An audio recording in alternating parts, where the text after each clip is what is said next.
Welcome to Conversations Live. For more than a decade, we've brought you the best in books, entertainment, celebrity interviews, and current events. When the movers and shakers of the world have something to say to you, they say it to us first. Now celebrating 17 years of broadcasting success, here's your host, Cyrus Webb. And welcome back, everyone, to Conversations Live. I'm your host, Cyrus Webb. Glad you all could join us once again, both for our radio audience in the South and our online audience joining us through our friends at iHeartRadio. We're glad you all could be with us as well. We're really excited to welcome Michael Fishman to our program today. He's making his first appearance on Conversations Live to talk to us not only about his acting journey, but what it's been like for him to do what he loves, and, of course, to be able to share that with all of you. Michael is also one of those individuals who uses the spotlight that he's in to be able to shine a light on things and causes that matter to him. We'll talk to him about using his platform that way. Most recently, we've gotten to know and love him as part of the talented cast of the Connors as DJ Connor. We'll talk to him about that, what it's been like for him to see the success of the show, and, of course, be able to let you guys know how to stay connected with him as well. Mikey, thank you so much for the time. Really appreciate it. Absolutely. Thanks for having me, Cyrus. Hey, glad to do it. So let's kind of begin with where we are now with 2020. I mean, as we are, coming to the end of what's been an interesting year, to say the least, Michael, I think.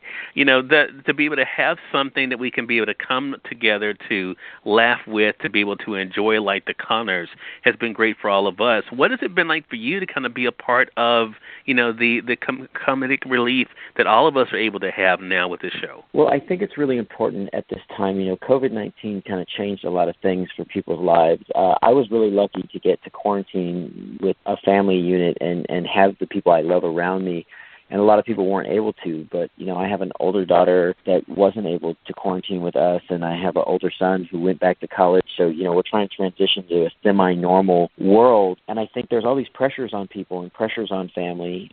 I coach youth sports. I'm a travel coach, and I haven't been able to coach my girls, so I've been talking to them and trying to keep them upbeat. And I think what people have to find are outlets for joy and ways to stay active and creative and invested in the things they do. And I hope that the Connors is an outlet, a positive outlet for people to come together. It definitely has been. And this, this television family has been a big part of your journey as well. I mean, talk to us about that for you, Michael. I mean, what has it been like for you to not only to do something that you love, but to work with individuals who are just as passionate about acting as you are? Yeah, I work with true legends, and that word gets thrown around a lot, but I work with some truly amazing people, and trying to learn and trying to pick up and trying to steal bits and pieces from everybody and learn from everybody around you, but also looking to expand.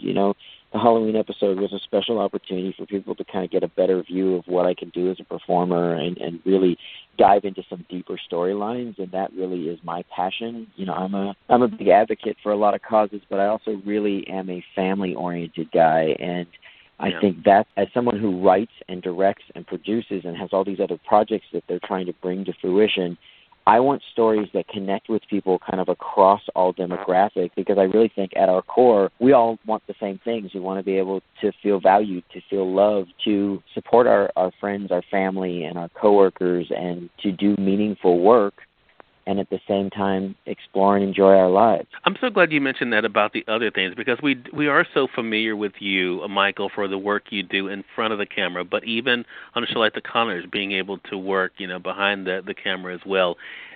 For you, is it just about the creating process? Is that what you enjoy, whether it is in front of the camera or behind the camera?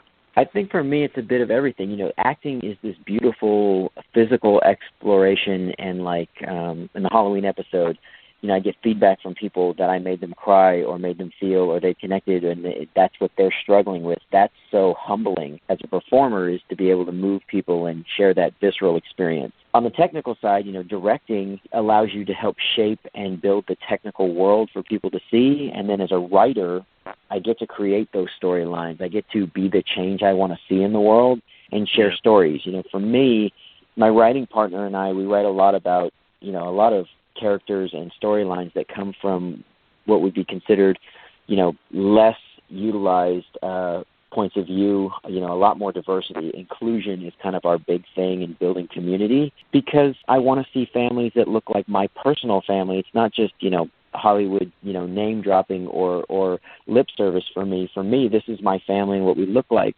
I'm the son of an immigrant who was born in China and grew up in Israel and then came to the United States and became a member of the U.S. Army and is a veteran. My mom grew up on a tiny farm, from very modest beginnings. And then I get to work in Hollywood. And, at the end of my first marriage, I adopted these two kids that I kind of stepped into a parental role, and we're this beautiful, mixed, blended, multiracial, multi-denominational family with so many different backgrounds. There are a lot of voices in this world that need to be heard and seen, and I think that's one of those things, is being able to create projects to highlight that, but still find the place where we all come together. What a great point. And I want to talk more about that in regard to how you use social media in particular. Michael, I want to say for those who are just tuning in, though, either on the radio side or online, you're listening to Conversations Live. Michael Fishman is our guest for this segment. We've gotten to know and love him over the years. It's E.J. Connor. He's a part of the talented cast of The Connors that is definitely continuing to get us to laugh and think as it kind of takes us even through the COVID area that we all are living through. But I thought it was so interesting when I was prepping for this segment with you, Michael, that a lot of people, and especially I would say in the entertainment industry this year, there's always kind of been, it seems like, a conflict when it comes to social media, that love-hate relationship. You know the power of it, but, it seems to be another thing to do. I love the fact that with yours, you're able to keep us posted on what you do, but you also share great messages along the way. So I want to talk to you about the messaging, especially recently, how you've been able to share the importance of coming together, working together, being there for each other. Have you always known that's how you wanted to use your platform?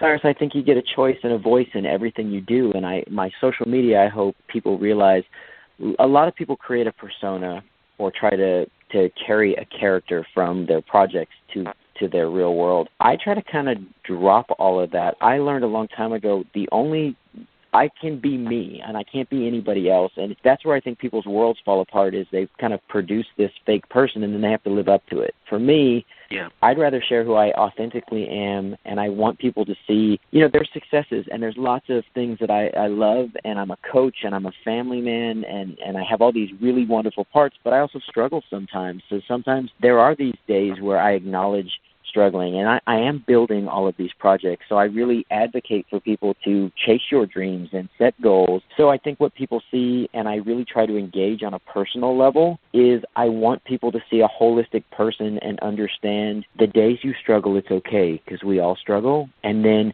when you have a win, it's okay to enjoy that moment and then build for the next thing. And I also believe that, if I do this and I do this right, then I get to reach people. So if I'm going to reach people, I should be doing something positive with it, because if I can help people, then it has more meaning. Otherwise, I wasted my time. Got you. And I think you're right. People do appreciate it. I notice. I'll just take, for instance, Twitter, Michael. I saw the post you recently made, and to see the way the audience was basically saying thank you for this.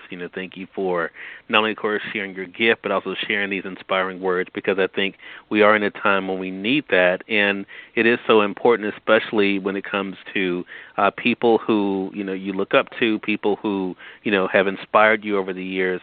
Has that gotten to be something that you're used to at this point, Michael, to know that by your being who you are, as you were just saying, by being yourself, by being authentic, that you've been able to inspire other people to do the same thing? I think what I'm hoping to do is help people be a little kinder. I think if there are big messages from me, it is be strong, be calm, be kind, help other people, and then fight for inclusion. Be the change you want to see in the world. I've never been a silent kind of acceptor or I'm not going to condone things I don't agree, which means at times it puts me at odds with people, but I'm honest about that, and I acknowledge that we all are complex and we all make mistakes. Part of it is if we held ourselves in a little higher esteem and a little higher accountability and acknowledged our limitations or our mistakes, then we would be a lot more accepting of each other. And I think that's a big part for me, is trying to help people realize, hey, you're not alone in your struggles, or you're not alone. People do care, and I'm here. I listen. I do care. I do respond. And leading by example, I think, and one of the things that struck me when I first started, prepping for this segment with you, Michael, is to look at your profile picture, and there you are wearing a mask.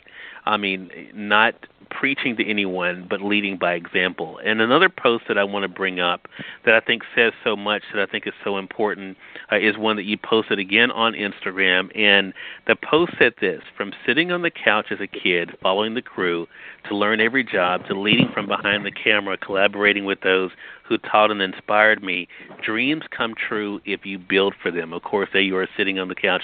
We're talking about, again, the Connors. What was that like as a full circle moment for you, as you said, to be able to think about where you began with this journey, with this show, and where you are now? It's incredible. It's almost beyond words, Cyrus. It really is full circle. And for me, I grew up not just admiring all of the talent that everybody gets to see in front of the camera, but really admiring the people who work behind the camera. So much so during the COVID-19 kind of quarantine period, all these crew members were unemployed for the first time really in a large stretch of their life. And so I started kind of a podcast interview show that's mostly posted on YouTube, where I celebrate people behind the scenes who don't get the credit, so we can show what those jobs are and they can tell you their story. And I think what you really find is just how amazing they are as people. And I think there's areas there.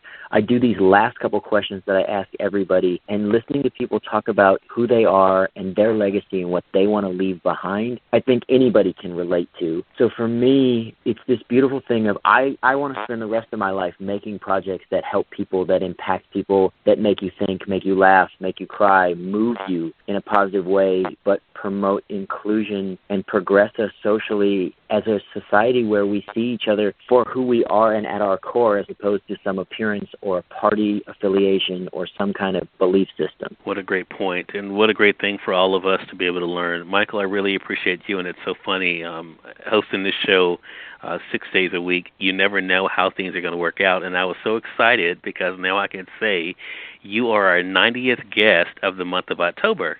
So you're one of our milestones. Oh, wow. For this month. Much appreciated. It's an awesome opportunity. Well, look, I appreciate it as well. I mean, it's such a cool conversation. Again, your first time on the program, and I'm so glad you could be on with us. Again, everyone, Michael Fishman has been our guest. We've been talking to him not only about what he's been able to do in front of the camera, but also just being who he is and how that has been able to entertain and inspire people throughout the years. You can catch him as DJ Connor, of course, on The Connors. And, Michael, how can our audience stay connected with you? Well, if they want to see more about a show where I interview other people and we really get to see behind the entertainment industry, it's called Fish's Call Sheet, which is fish like my last name, call sheet, which is what we use every day to define what our schedule looks like. If you want to connect with me personally, pretty much across all social media, Real M Fishman, REEL M Fishman, like my last name. Hit me up. The thing I always try to do is be direct and share a moment. You know, I can't answer every single one, but I really do try to connect with people, and you get me. You get an authentic version. I may not always agree. We may not always see eye to eye, but I will be respectful, and we will share a moment. Well, look, I know they appreciate that. Michael, continued blessings and success to you. Thank you again for this time. I really do appreciate it, and looking forward to having you back on the program again. I would love it. I wish you continued success as well, Cyrus. Thank you. I appreciate that. And we thank your audience for tuning in to another great segment of Conversations Live. I want to thank our good friend Zach Tepperman for setting up this chat with us for today as we're celebrating our 90th guest of the month of October. It's been a busy month for us, our biggest of the year, and glad that all of you could be a part of this with us as we're celebrating another milestone here with Conversations Live. Until next time, I'm your host, Cyrus Webb, saying as always, enjoy your day, enjoy your life, enjoy your world. Thank you all for choosing Conversations Live today. Let's make it a great one.